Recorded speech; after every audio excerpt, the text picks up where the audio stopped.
The 93rd, 24 hours of Le Mans is underway. The two Cadillacs off the front row of the grid go toe-to-toe up towards turn one.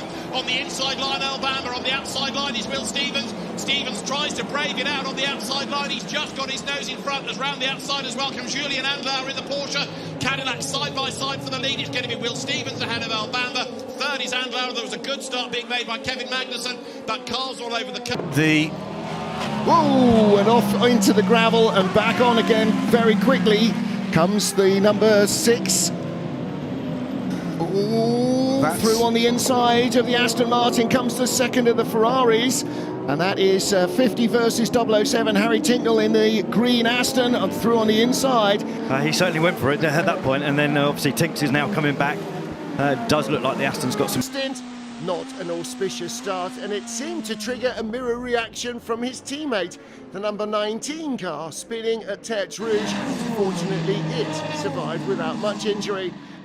The same was true for the number 3 Cadillac. Over the brow in the S's, meandering onto the grass and rattling it down the barriers. Incredibly, there was no damage. Jim Glickenhaus's team had pace, but not much luck either. This, the 708 car, one of many to fall victim at Indianapolis, running out the curbs and onto the gravel trap, being spat across the road and into the barriers. More long work from the team to continue in the race would ensue. But by the checkered flag, both Glickenhaus's cars made it to the finish. See what happened there. Up the inside goes the United Autosports Oreca, bang into the back of Chris Froggatt. So that was the first incident that Heinemeier Hansen had. Look, Chris Froggatt gets a rude welcome to Le Mans as the Ziggo Sport Tempesta Ferrari gets turned around. And you can see the amount of taskmate, David Heinemeier Hansen, trying to get the car back in the right direction. The adrenaline is pumping and pumping. And this isn't going to be settled until they get to the apex of turn one. Great stuff. And Habsburg is towing along with Bamber alongside, and we're on board in the Cadillac. Really close on the braking. He's going to try and go around the outside, Bamber. He's going to make it stick. He's done it. If he can stay on track limits, he's done it. What a move.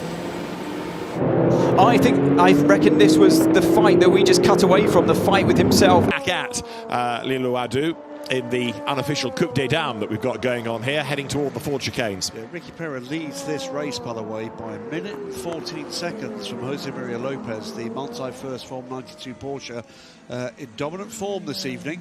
The Konis ASP's 87 Lexus sits second, the 21 Ferrari, the Vista of Corsa car in the hands of Simon Mann sits third, and then it's the second. Meantime, one more penalty to tell you about. It comes the way of Nielsen Racing's 27 at the moment in the hands of Tony Wells. That was a driver change for them, handing over to the bronze driver. Drive-through penalty for overtaking under yellow flags. And there is an investigation underway for the 83 car. We saw that car in trouble on pit lane. It's the lead change. Wasn't the pro in the car, number 60.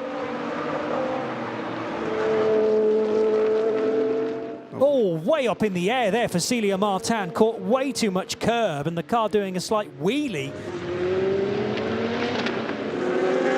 And that is the 30 car in trouble. In the barrier. And that is in the barrier. That is going to require an intervention. That's been, I suppose, the biggest surprise for me so far is the ultimate race pace of the Porsches. In qualifying, they weren't anything special, but they're certainly looking very special in the race. That was Andlauer getting the race lead, coming down to first of the chicanes. We're getting pit stops from LMP2 already. Drivers staying in the cars. Andre Lotter, for example, stays behind the wheel. Man, maximum slow, maximum speed. I do everything. Yeah, copy. Well, a spin there from the number 60 Mercedes, the yellow car of Andrew Gilbert, and that split the difference here, and the one who lost out was Loic Duval. Got first to the scene of the incident and lost more ground. And Dan remained in the hunt with the two Works Toyotas, and they were very close together. Contact between the number 51 car and number 8 in very wet conditions early in the afternoon would result in a penalty for 51. And the race boiled down to the battle between Ferrari and Toyota. Cadillac and Porsche were bystanders. As 50 and 51 from Ferrari, 7 consecutive long 24 hours was out in a 4-car pile-up, entering a slow zone, ironically, to bring the speed of the cars down to protect another accident. The JMW car launched over the back of the number 7 Toyota, And that car suffering major rear damage. 2 rear punctures and a broken drive shaft meant that team boss Kamui doing that very well as he clears the first batch of traffic, crosses the line, 4.1 seconds to the good, and he's catching another great big batch on the straight, which again Peter Dubrek will help him in this battle to keep cars and space between him and the pursuing Cadillacs. And there, look, hypercars getting past traffic, but also in the middle of all of that, you've got Chris Froggatt trying to battle against that Mercedes, Lucas Stoltz. Oh, just ran wide on the gravel, and does it? No, I was going to say, does that hit the barrier? But no, through the gravel backwards the other way. How are the vibrations? Yeah, the vibration. How does this play? Christian Reed, bronze driver in the Iron Lynx. Is the Porsche going to turn in ahead? No, Lilawadu late on the brakes. A brush between the two of them. Hard racing, fair racing, good racing, and the Ferrari stays ahead. Yeah, don't mess with these ladies because that was tough stuff. They're through to, into and out of the braking zone into the first chicane. Celia Martin and Duncan Cameron contesting third place.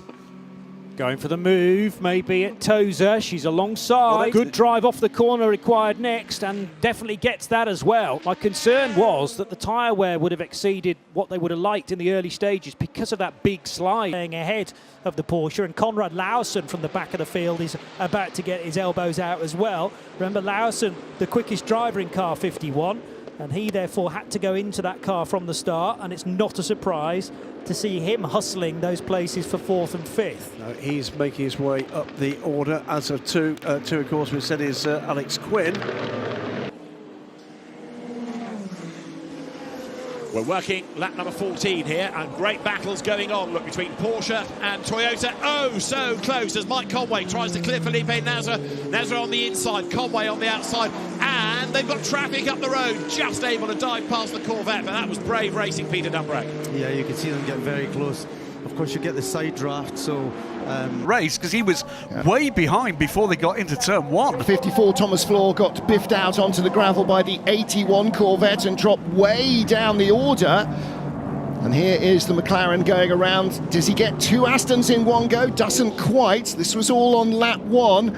Took the 2nd position away from number 10 car after it ran wide down there at turn 10. So Tony McIntosh, more safety car running, and the track just too wet for real speed as all the new hypercars from Ferrari, from Cadillac, from Peugeot and from Porsche battled for supremacy. Before the line. As the safety car pulled in once more, Peugeot was left with a 1-2 order. Their return to Le Mans, a scene where they have won in 2 previous... Keep an eye on what's going on here. This is the 92 car coming up behind Corvette and Ferrari, and that is a touch from the Corvette. The 150 car goes around. That is Ben Keating on Castadio Toledo. Again, another move that wasn't really on, in my opinion.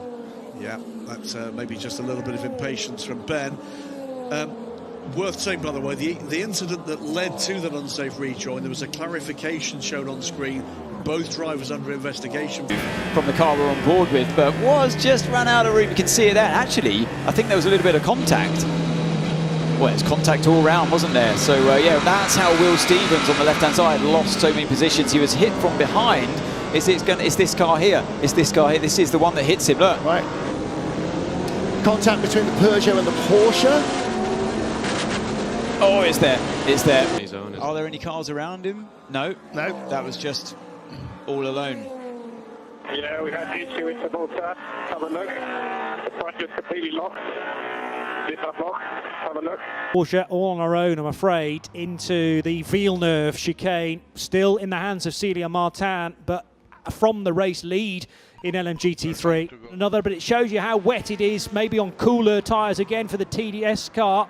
That's Clem Novalak. Was that under braking? Was there contact for the 29 TDS? Side-by-side contact around the outside of the Duquesne team, number 30. And that's ripped the mirror off the number 66. Watch to the left. This So- is the impact between the 66 and the 57 that sent Takeshi Kimura around, and that's under investigation. The end of the corner, Phil Hansen at the wheel of 83, the bright yellow Ferrari, and there, look, you've got the battle going on between number 99, Neil Jani at the wheel, and the Aston Martins. There, look, you've got Porsche number 5 then in the middle of the traffic. That's Julien Andlau, the race leader, trying to wriggle his way through the forward chicane. You want to clear that traffic as quickly as you can. And he's doing that very well as he clears the first batch of traffic, crosses the line, 4.1 seconds to the good, and he's catching it. Challenge for the lead now. This is where it all went wrong last year for McLaren. Down into turn 1 a couple of times. Darren Leung and James Cottingham change positions. Cottingham taking the lead, and that's the slipstream effect. Even with your own teammate, you can draft past them on the straight. And Ben Keating up to third in that exchange as well, past Tony McIntosh, who I think is driving at this point. Bit of a wiggle there for Ben. And a long night and long day to follow to try and persuade the car to make it to the finish. In these conditions, the tiniest of errors can be brutally punished.